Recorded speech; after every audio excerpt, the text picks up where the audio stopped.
नमस्ते बच्चों। आज हम हिंदी व्याकरण का सर्वनाम यह पाठ पढ़ेंगे। देखो, पाठ का नाम है सर्वनाम। सर्वनाम किसे कहते हैं? सबसे पहले उसकी परिभाषा देखेंगे कि संज्ञा के स्थान पर प्रयोग किए जाने वाले शब्दों को सर्वनाम कहते हैं। जैसे मैं, हम, वह, तुम, ये, वे आदि। इसके बाद हम देखेंगे सर्वनाम के भेद। सर्वनाम के 6 भेद है, जो है पुरुषवाचक सर्वनाम, निश्चयवाचक सर्वनाम, अनिश्चयवाचक सर्वनाम, प्रश्नवाचक सर्वनाम, संबंधवाचक सर्वनाम और निजवाचक सर्वनाम। हम देखेंगे पुरुषवाचक सर्वनाम। उसमें पुरुषवाचक सर्वनाम के 3 भेद हैं। पहला है उत्तम पुरुषवाचक सर्वनाम, यानी जिन सर्वनाम शब्दों का प्रयोग वक्ता स्वयं के लिए करता है उन्हें उत्तम पुरुषवाचक सर्वनाम कहते हैं।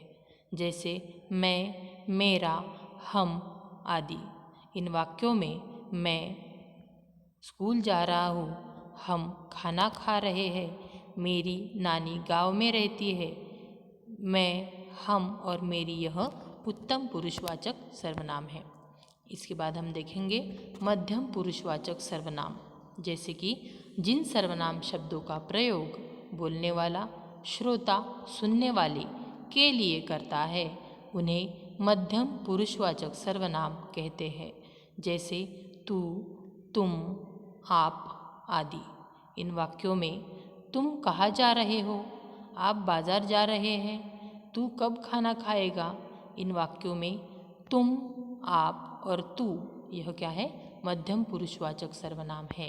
इसके बाद हम देखेंगे तीसरा प्रकार अन्य पुरुषवाचक सर्वनाम। जिन सर्वनाम शब्दों का प्रयोग वक्ता अपने और सुनने वाले के अलावा किसी अन्य, यानी जिसके बारे में बात की जा रही है उसके लिए करता है उन्हें अन्य पुरुषवाचक सर्वनाम कहते हैं। जैसे वह, वे, उन्होंने आदि। इन वाक्यों में वह बाजार जा रहा है, वे क्रिकेट खेल रहे हैं, उन्होंने 100 रुपये खर्च किए।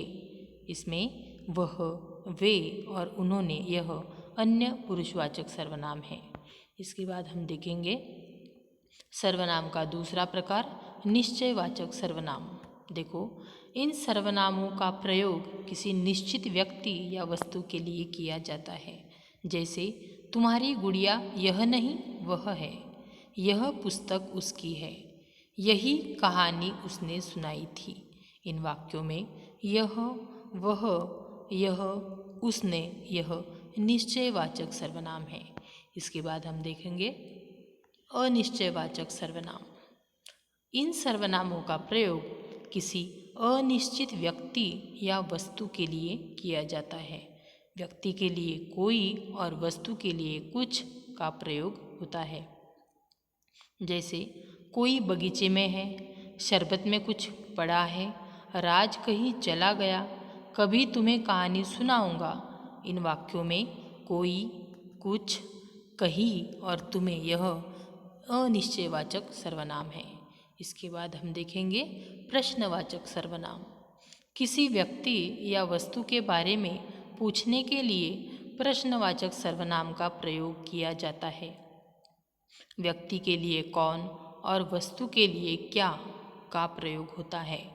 कब, कौन, कहाँ, क्या, किसे, किससे वाक्य के अंत में है प्रश्नवाचक चिन्ह का उपयोग होता है। जैसे दरवाजे पर कौन है, तुम्हारे बैग में क्या है। इन वाक्यों में कौन और क्या यह प्रश्नवाचक सर्वनाम है। इसके बाद हम देखेंगे सर्वनाम का 5वां प्रकार संबंधवाचक सर्वनाम। जैसे कि जो सर्वनाम वाक्य में किसी दूसरे सर्वनाम से संबंध सूचित करता है उसे संबंधवाचक सर्वनाम कहते हैं। जैसे जिसकी लाठी उसकी भैंस, जो करेगा सो भरेगा, जहाँ न पहुँचे रवि वहाँ पहुँचे कवि। इन वाक्यों में जिसकी, उसकी, जो, सो, जहाँ, वहाँ यह संबंधवाचक सर्वनाम है। इसके बाद हम देखेंगे इसका 6वां प्रकार नीचवाचक सर्वनाम, ऐसे सर्वनाम शब्द जिनका प्रयोग अपने या स्वयं के लिए किया जाता है उसे नीचवाचक सर्वनाम कहलाते हैं। जैसे कि खुद, अपने आप, स्वयं आदि। यानी उदाहरण है, तुम अपना काम स्वयं करोगे, मैं खुद गृह कार्य खुद करूँगी, मैं खाना अपने आप खा लूँगी। इन वाक्यों में स्वयं, खुद और अपने आप यह क्या है? निजवाचक सर्वनाम है। इस प्रकार हमने सर्वनाम और सर्वनाम के भेद देखे। धन्यवाद।